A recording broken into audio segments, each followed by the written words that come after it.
Diffusion engineers limited एक और unique company जो अपना आईपीओ लेकर आ रही है। जानते हैं इस कंपनी के बारे में एंड इसके आने वाले आईपीओ के बारे में। कहीं मत जाइए, चैनल को सब्सक्राइब कर लीजिए। सबसे पहले जानते हैं इस कंपनी के बारे में। डिफ्यूजन इंजीनियर्स लिमिटेड ये कंपनी एक महाराष्ट्र बेस्ड कंपनी है। 1982 से इस बिजनेस में है एंड ये कंपनी अपने आप को इंजीनियरिंग कंपनी बोलती है। एंड अगर हम इस कंपनी के प्रोडक्ट्स एंड सर्विसेज को देखें तो ये कंपनी बेल्डिंग्स के कंज्यूमेबल्स बनाती है। ऐसे ही ये company wear plates and parts बनाती है। साथ ही साथ ये कंपनी हैवी मशीनरीज बनाती है एंड उससे रिलेटेड टूल्स बनाती है। एंड ऐसे ही ये company highly specialised repair and maintenance से रिलेटेड सर्विसेज भी प्रोवाइड करती है। तो बेसिकली ये कंपनी एक हार्डकोर इंजीनियरिंग कंपनी है। एंड जो भी ये इस तरह की कंपनियां होती हैं, ये कंपनियां जानी जाती हैं अपनी प्रोडक्ट क्वालिटी के लिए एंड उसकी रिलायबिलिटी के लिए। एंड यही रीजन होता है दैट ये कंपनी इंडिया में तो ऑपरेट करती ही है, ये कंपनियां इंडिया के अलावा ग्लोबल लेवल पर ऑपरेट करती है। ये कंपनी भी ग्लोबल लेवल पर ऑपरेट करती है।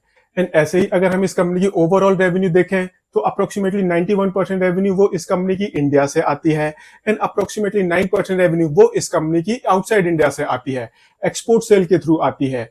एंड ये कंपनी आज की डेट में मोर देन 48 कंट्रीज में अपने प्रोडक्ट्स एक्सपोर्ट करती है।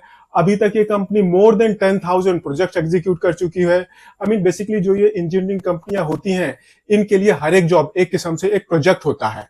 ऐसी ही जो ये कंपनी है, ये कंपनी हैप्पी कस्टमर्स पर बिलीव करती है एंड ये कंपनी इंडिया में बेस्ट प्लेस टू वर्क के अंदर रिकॉग्नाइज्ड है। आई मीन बेसिकली ये कंपनी एम्प्लॉयज एंड कस्टमर्स दोनों के लिए काफी अच्छी कंपनी है। एंड सी, अगर आप अपने एम्प्लॉयज एंड कस्टमर्स दोनों को खुश रखते हो तो आप मान के चलो जब भी एक कस्टमर आपके साथ ऐड होता है तो वो आपके साथ शॉर्ट टर्म के लिए बिल्कुल भी ऐड नहीं होता। उसके साथ आपके जो रिलेशन होते हैं वो काफी लॉन्ग टर्म तक चलते हैं। एंड यही रीजन है दैट इस कंपनी की अप्रोक्सीमेटली 69% रेवेन्यू वो ऐसे कस्टमर से आती है जो इस कंपनी के साथ 5 साल या फिर उससे ज्यादा टाइम से एसोसिएटेड है। एंड ऐसे कस्टमर जो इस कंपनी के साथ अप टू 5 इयर्स एसोसिएटेड है, वहां से इस कंपनी की 31% रेवेन्यू आती है। एंड ऐसे ही ये कंपनी अपने प्रोडक्ट्स को मोर देन 48 कंट्रीज में एक्सपोर्ट करती है। तो ये इस कंपनी की प्रोडक्ट क्वालिटी एंड रिलायबिलिटी के बारे में बहुत कुछ बताता है। एंड जो ये कंपनी है, ये कंपनी डिफरेंट इंडस्ट्रीज की नीड्स को फुलफिल करती है। आई मीन जो इस कंपनी के क्लाइंट्स होते हैं वो डिफरेंट इंडस्ट्रीज से बिलोंग करते हैं। आई मीन जो इस कंपनी के क्लाइंट्स हैं वो सीमेंट इंडस्ट्री से बिलोंग करते हैं, इंजीनियरिंग इंडस्ट्री से बिलोंग करते हैं, पावर, स्टील, शुगर एंड इस तरह की बहुत सारी इंडस्ट्री से इस कंपनी के कस्टमर्स आते हैं। एंड अब इस कंपनी को अपना बिजनेस और बढ़ाना है, जिसके लिए ये कंपनी अपना आईपीओ लेकर आ रही है। आईपीओ पर्पज से इस कंपनी ने अपने आप को 628.76 करोड़ रुपीस की वैल्यूएशन दी है। हमने इस कंपनी के बारे में जान लिया। अब देखते हैं दैट जो ये इस कंपनी के फाइनेंशियल्स हैं वो इस कंपनी के बारे में क्या बताते हैं। आई मीन इस कंपनी के जो फाइनेंशियल्स हैं वो कैसे हैं। शुरू करते हैं एसेट बेस से। मार्च 2022 में इस कंपनी का टोटल एसेट बेस था 189 करोड़ रुपीस के आसपास। अगले साल ये बढ़कर 230 करोड़ रुपीस को क्रॉस कर गया था। एंड मार्च 2024 में इस कंपनी का टोटल एसेट बेस ये 276 करोड़ रुपीस के आसपास है। ऐसे ही अगर हम इस कंपनी की रेवेन्यू देखें तो मार्च 2022 में इस कंपनी की रेवेन्यू थी 208 करोड़ रुपीस की, 209 करोड़ रुपीस के आसपास। अगले साल ये बढ़कर 259 करोड़ रुपीस तक पहुंच गई है।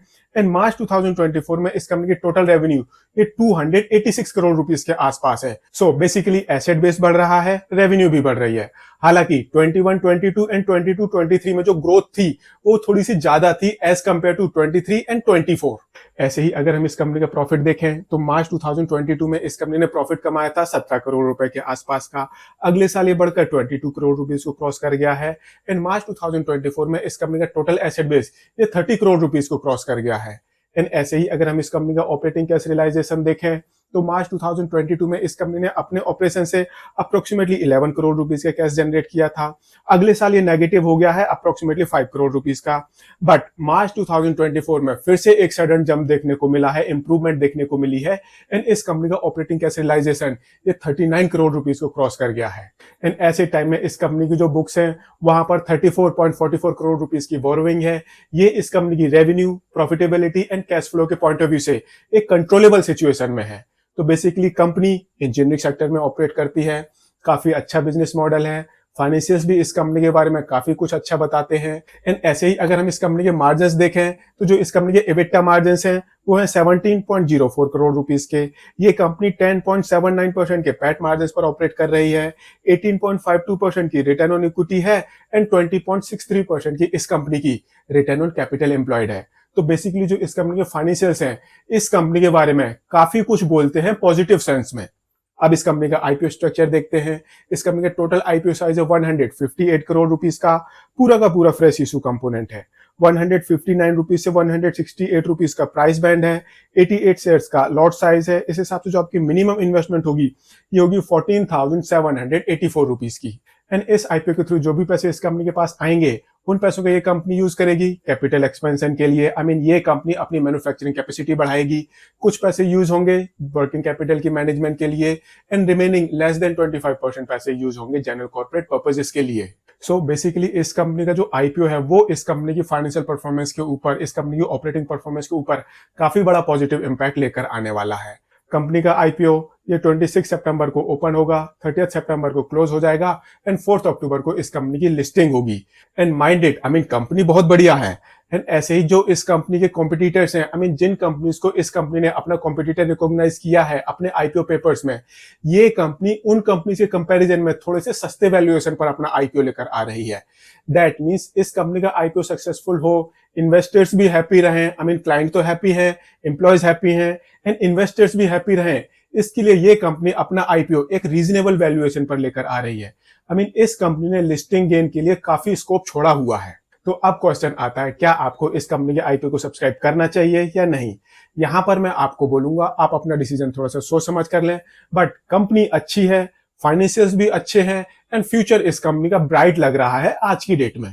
सो देयर आर चांसेस दैट इस कंपनी के आईपीओ को अच्छा सब्सक्रिप्शन मिले, उसकी बम्पर लिस्टिंग हो एंड उसके बाद भी इस कंपनी का आईपीओ ये अच्छे रिटर्न्स दे।